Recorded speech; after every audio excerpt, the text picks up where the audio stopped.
क्या एक बार फिर अपनी हुकूमत के खिलाफ जाते हुए दिखाई दे रहे हैं? श्रीनगर से मेंबर ऑफ पार्लियामेंट आगा रूहुल्लाह मेहदी, सैयद आगा रूहुल्लाह मेहदी, जो कि अपने बेबाक अंदाज के लिए जाने जाते हैं, बेबाक स्टैंड के लिए जाने जाते हैं, फिर चाहे वो स्टैंड उनकी बात उनकी सरकार के खिलाफ यानी खुद की सरकार के खिलाफ ही क्यों ना हो, क्योंकि नेशनल कॉन्फ्रेंस के श्रीनगर से मेंबर ऑफ पार्लियामेंट हैं सैयद आगा रूहुल्लाह मेहदी, और वो अपने अंदाज बयां की वजह से कई बार सुर्खियों में आए। तो एक बार फिर से, अभी सुर्खियों में तो नहीं, लेकिन एक बार फिर से उन्होंने सवालिया निशान खड़ा किया है। पूरा मामला क्या है? अपनी ही सरकार पर वो कहीं ना कहीं नुक्ताचीनी करते हुए नजर आ रहे हैं। पूरा मामला आखिर है क्या, इस वीडियो के जरिए आपको बताएंगे।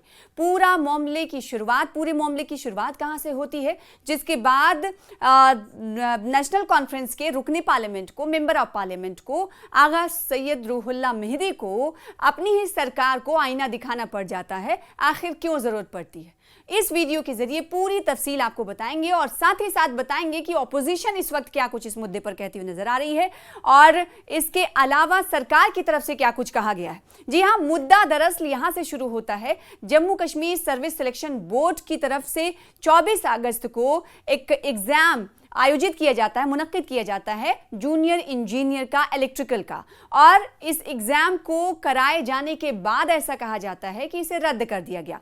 ये रिटन एग्जाम होता है, और ये एग्जाम आपको बताएं, ये इम्तहान जम्मू और श्रीनगर के 35 इम्तहानी केंद्र पर, इम्तहानी मराकज पर होनी थी, लेकिन कहा यह जाता है जब बाद में इस हवाले से नोटिफिकेशन जारी किया जाता है तो JKSSB की तरफ से, JKSSB के लेटर पैड पे ये कहा जाता है कि 35 मराकज पर एग्जाम जो है, इम्तहान हमने मुनक्किद किए थे, लेकिन मौसम संबंधित वजूहात की बिना पर 34 मराकज पर ही जो एग्जाम्स थे वो आयोजित हो पाए, मुनक्किद हो पाए, और एक मरकज पर नहीं हो पाया एग्जाम। इसलिए JKSSB ने पूरी परीक्षा को रद्द कर नया शेड्यूल जारी करने का फैसला किया, और फिर यहीं से शुरू होता है तनाजा क्या कि दरअसल JKSSB की तरफ से यह कहा जाता है कि मौसम की बिना पर 34 जगह पर एग्जाम लिखे गए, रिटन पेपर हुआ, लेकिन एक जगह पे नहीं हो सका, लिहाजा हम इस इम्तहान को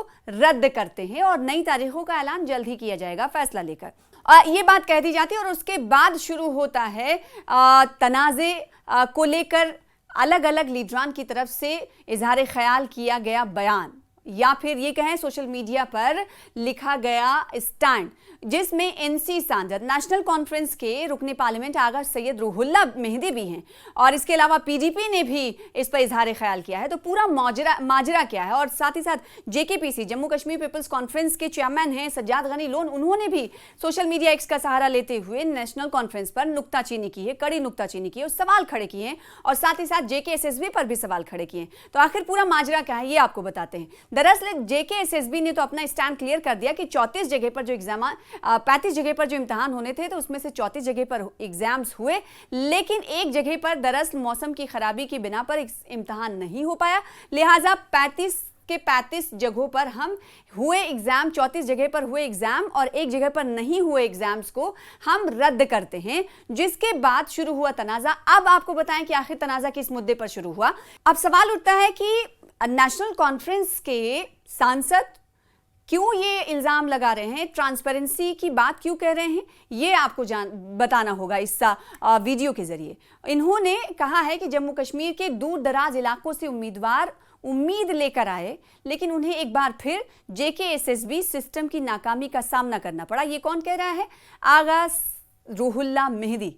वो और ये लिख रहे हैं इस पोस्ट में कि ये सीधे सीधे उस बर्बाद सिस्टम का नतीजा है जिसे एक गैर निर्वाचित और जवाबदेही से मुक्त तंत्र सिस्टम चला रहा है। साथ ही साथ नौजवानों के मुस्तकबिल को महफूज करने के बजाय उन्होंने लिखा कि किताबें बैन की जा रही हैं, स्कूलों पर कब्जा किया जा रहा है, और रिजर्वेशन का अनसुलझा मसला नौजवानों के मुस्तकबिल पर है और गहरा असर डाल रहा है। साथ ही साथ उन्होंने कहा कि निर्वाचित जो सरकार है, चुनी हुई सरकार को अपने किरदार और स्टैंड पर दोबारा गौर करना चाहिए, क्योंकि मौजूदा रास्ता हमारे नौजवानों और हमारी पहचान दोनों को नाकाम कर रहा है। तो ये कहना है मेंबर ऑफ पार्लियामेंट श्रीनगर के नेशनल कॉन्फ्रेंस के सांसद का। आगा रूहुल्ला का, जिसने एक बहस को छोड़ दिया, जिसके बाद हमने देखा कि पीडीपी की तरफ से इल्तिजा मुफ्ती भी सामने आई। पीडीपी नेता इल्तिजा मुफ्ती ने एक वीडियो जारी कर एक बड़ा इल्जाम लगाया। उन्होंने कहा कि दरअसल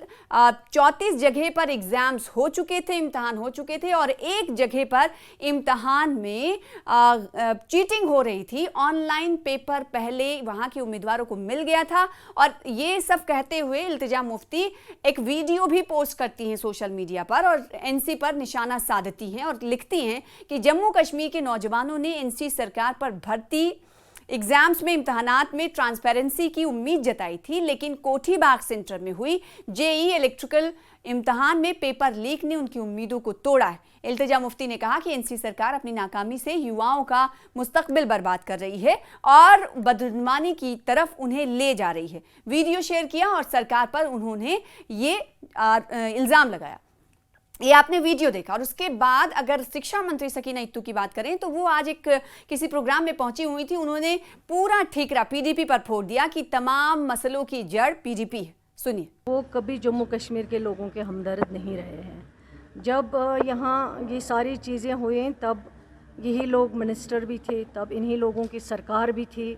और आज अगर हम कोई मुसीबत झेल रहे हैं, आज अगर हम किसी परेशानी के शिकार हैं, वो इन्हीं लोगों की मेहरबानी है। हमारे पास रियासत जम्मू कश्मीर होती थी जो एक बहुत बड़ी रियासत थी, वो भी इन्होंने हमें ख़त्म करवाई। हमारे पास स्पेशल स्टेटस था, वो भी इन्होंने ख़त्म करवाया। हमारे पास हमें ज़मीनों का हक़ था, हमारे पास हमें नौकरियों का हक़ था, वो सारी चीज़ें इन्होंने छीन लिया है। और लोगों ने इनको रिजेक्ट किया हुआ है क्योंकि इन्हीं लोगों ने बड़े भाई की बात की, इन्हीं लोगों ने दूध और टॉफ़ी की बात की, इन्हीं लोगों ने बहुत कुछ कहा है उस टाइम पे जब हमारे सारे विकार, आइडेंटिटी, शिनाख्त सब कुछ ख़त्म हो गया है। अब आइए आपको बताते हैं कि जम्मू कश्मीर पीपल्स कॉन्फ्रेंस ने क्या कहा, यानी सज्जाद गनी लोन की तरफ से क्या कुछ कहा गया है इस पूरे मामले पर। उन्होंने एक सोशल मीडिया का सहारा लिया है। एक्स पर उन्होंने लिखा है, उनकी बात को मैं यहाँ पर कोट करना चाहूँगी। उन्होंने लिखा है कि आखिरकार हम कामयाब हो ही गए, हम घोटालों में अव्वल हैं। ये भर्ती में दिन दहाड़े खुलेआम लूट हो रही है और लूट से ये कम नहीं है। साथ ही साथ सज्जाद गनी लोन ये लिखते हैं कि कोई हमें बताए कि आखिर क्या हो रहा है। जेई इलेक्ट्रिकल के उम्मीदवारों को पहले एग्जामिनेशन हॉल से बाहर जाने को कहा गया, ये कह रहे हैं सज्जाद गनी लोन। उन्होंने कहा कि पहले तमाम उम्मीदवारों को हॉल से बाहर जाने के लिए कहा गया क्योंकि पेपर रद्द हो गया था। फिर कुछ लोग एग्जाम देना जारी रखते हैं, फिर सभी को दोबारा आने के लिए कहा गया। उम्मीदवारों के इम्तहान देने से पहले ही पेपर सोशल मीडिया पर छा गया। क्या कोई दोषी होगा? सज्जाद गनी लोन ये कह रहे हैं कि क्या कोई दोषी होगा या हमें तीसरी कक्षा की यानी तीसरे क्लास की झूठी कहानी का एक और दौर झेलना पड़ेगा? तो ये सवाल खड़े करते हुए नजर आ रहे हैं। अब देखना होगा कि इस मुद्दे पर आने वाले दिनों में क्या कुछ सियासत देखने को मिलती है।